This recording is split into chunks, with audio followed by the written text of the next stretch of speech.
Hello Year 5 and welcome to your reading lesson. So today, before we move on look at our skills, we're going to do some quick retrieval activities. So I've put a word up on screen here that says portentously. Now this is one of our vocabulary words we looked at in a previous lesson. So your challenge is to pause the video. Can you please give me a synonym, so a word that means the same for portentously, and can you give me an antonym, so a word that means the opposite? So pause the video and jot down one synonym and one antonym. Okay, well, let's see what examples you came up with. So for synonyms, you could have pompous, proud, or overconfident. And for antonyms, you could have unimportant, insignificant, and humble. Okay, so I put this picture up here to help you, to remind you from when we looked at this word on a previous lesson. Now, I have an additional challenge for you. Can you use portentously in a sentence? So pause the video and write a sentence using our word. Okay, let's see if you came up with a better sentence than me. Let me move my beautiful face. I am far better than you at sport by miles, he replied portentously. Now I can see people like Keaton at home thinking, Miss isn't that fast. And I know Deba, I know you're very fast as well. So that's my sentence that I have written for today. So well done if you managed to do those and remember that vocabulary word. We'll see if it crops up in any of your other work for the next few weeks. So today we're going to look at inferring atmosphere within a narrative. And obviously a narrative is a story, and obviously we're reading Dragon Rider. So by the end of the lesson, you need to be able to explore a range of vocabulary. So I'm going to show you some new words today that we're going to look at in context. We're also going to look at identifying different question types for inference. Now we've done inference a few times over the last few weeks. We're going to look at a specific type of question today. We're then going to look at how that vocabulary links to atmosphere. So what impression does it give you as the reader about a character and the atmosphere that they're sitting in, that they're involved in? And then you're going to have a go at answering multiple answer style questions based on the pages we read today. So let's start off with our first word. So if you turn to the pages in front of you, and on page 45, it says, terrified, the men retreated. Okay, so we'll look at the word retreated. Now, retreated is a verb. Okay, it's something you do. But because we have the ed suffix on the end, it's past tense. We'll look at it in a past context today. So it's 3 syllables, retreated. Okay, retreated. Okay, so the root word would be retreat, and our suffix is the ed at the end. Now, when you retreat from something, it's when you move back. You move away from something, or you withdraw from something. So if I retreated away from a lion, I'm going to back away from this lion. I'm going to move away. I'm going to withdraw from it, so I'm nowhere near it. So if we put it into a sentence, the army retreated from enemy lines. So obviously an army would go up to the enemy lines. Obviously things might not go according to plan. It might be a very dangerous place to be. So they're going to retreat. They're going to move back, and they're going to fall back away from those lines. So I've given some of the synonyms already. So it's when you back down from something, you withdraw. Okay, so it means to move away. You might recede. Okay, you might say that some people, when they get old, okay, certainly when they get really, really old, sometimes men have what we call a receding hairline, and it's where the hairline from the beginning, from the front here, starts to get further and further back, and that's when people start to lose their hair.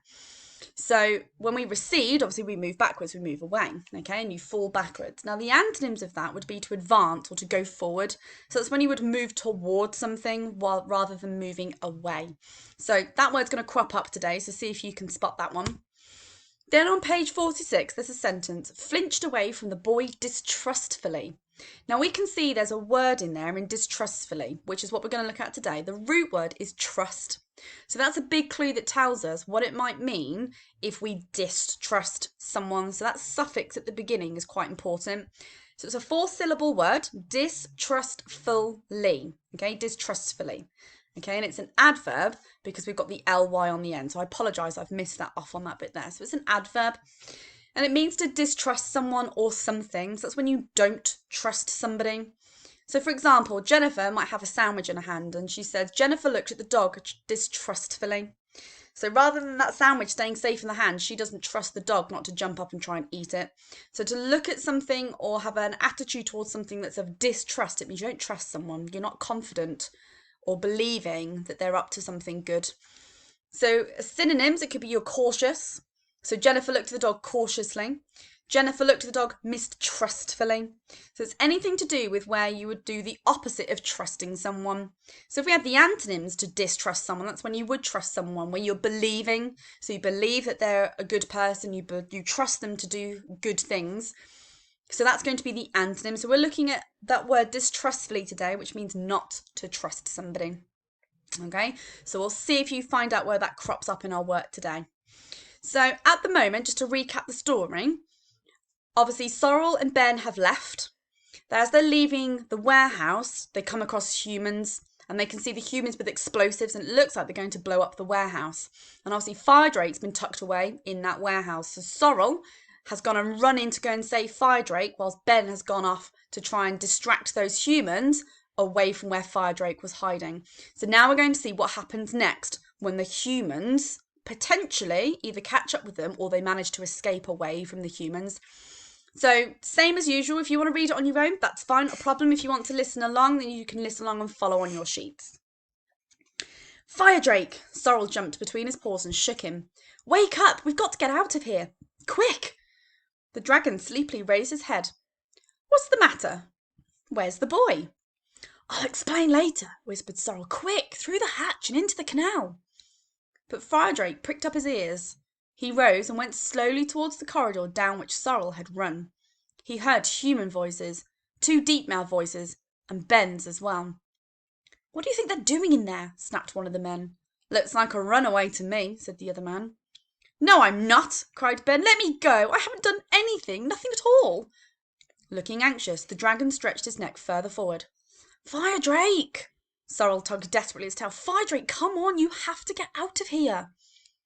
But the boy may need help. The dragon took another step. The men's voices grew harsher and Ben's more and more uncertain. He's afraid, said Fire Drake. He's a human, hissed Sorrel, and they're humans too. They won't eat him. They won't stuff him either, but they'll stuff you and me if they catch us, and no mistake. So will you, for goodness sake, come on? But Fire Drake wouldn't move. His tail was lashing the floor. Hey, watch out, he's trying to make a break for it, yelled one of the men. I'll get him, shouted the other. Feet scuffled on the ground and there was a sound of running footsteps. Fire Drake inched a little further forward. Got him, shouted the man. Ouch, cried Ben. Let go of me, you great toad. Then Fire Drake sprang. Like an enormous tiger, he shot across the cellar of the factory. Sorrel ran after him, cursing under her breath. The human voices grew louder and louder until the dragon suddenly saw 2 men standing there with backs to him. One of them was holding the struggling Ben. Fire Drake uttered a low growl, deep and threatening. The man whipped around and dropped Ben to the floor like a sack of potatoes. He scrambled up in terror and ran towards Fire Drake. You were supposed to get out of here, he shouted. Climb on, the dragon interrupted, without taking his eyes off the 2 men. They were still standing there as if rooted to the spot. Ben, his legs trembling, clambered up onto Fire Drake's back. Go away, the dragon commanded. This boy is mine. His low voice echoed through the dark cellar. The men staggered and fell against each other in alarm. I'm dreaming, one of them stammered. That's a dragon. But still the pair of them didn't move. Then Fire Drake opened his mouth, roared, and spat blue fire. His dragon fire licked over the dirty walls, the black ceiling, the stone floor, and filled the room with leaping flames. Terrified, the men retreated and ran away screaming as if the devil himself were after them. What's up? What's going on? Out of breath, Sorrel caught up with Fire Drake. Quick, the canal, cried Ben. If they come back, they'll bring 20 more with them. Come on, Sorrel, Fire Drake said, listening uneasily to the fading echoes of men's footsteps. When Sorrel was finally on his back, the dragon turned and strode back to their hiding place. Bright sunlight was still pouring through the open hatch. Cautiously, Fire Drake put his nose outside. It's too light, Sorrel moaned. Much too light. What are we going to do? Come on. Ben grabbed the brownie's hand and pulled her off the dragon's back with him as he clambered down. Fire Drake must swim alone. That way he can dive beneath the surface and they won't see him. We'll take my boat. So now I'm thinking that Ben's almost being quite protective over Fire Drake and Fire Drake's just gone and rescued him. So I think we might be starting to build quite a positive emotional relationship here. But we'll see if Sorrel changes her mind toward Ben as we go through the story. What? Sorrel flinched away from the boy distrustfully and pressed close to Fire Drake's scales. Well, now this tells me that she doesn't still trust him yet. So she's still a little bit wary of him because he's a human. But for Fire Drake, I think he's starting to prove himself to be trustworthy and maybe different to other human beings. Must we really separate again? How will we find each other? There's a bridge. Ben turned to the dragon. Swim down the canal on the left and you can't miss it. Hide under it until we arrive. Firedrake looked at the boy thoughtfully, and finally he nodded. Ben's right, Sorrel, he said. Take care of yourselves, both of you. Then he forced his way through the hatch, dived deep into the murky water and disappeared from sight. Sorrel watched him go anxiously, and without turning her head, she asked, Where's this boat of yours then? Here. Ben went over to the stacked cartons and pulled them aside. A red-painted wooden boat came into view. Call that a boat? Said Sorrel, horrified. It's not much bigger than a toadstool. If you don't like it, you can swim, said Ben. Oh, drat it all, Sorrel listened. You could hear agitated voices far, far away. Ben quickly crawled behind the stack of crates where he'd been hiding when they'd first met, and came out again holding a large backpack. Coming? He asked, and pushed his boat over the hatch. We'll drown, that's what, Sorrel muttered, staring with disgust at the filthy water. But she helped the boy to launch the boat on the canal. So it looks like they might be able to escape, but how long they stay separated from Firedrake might be a different story.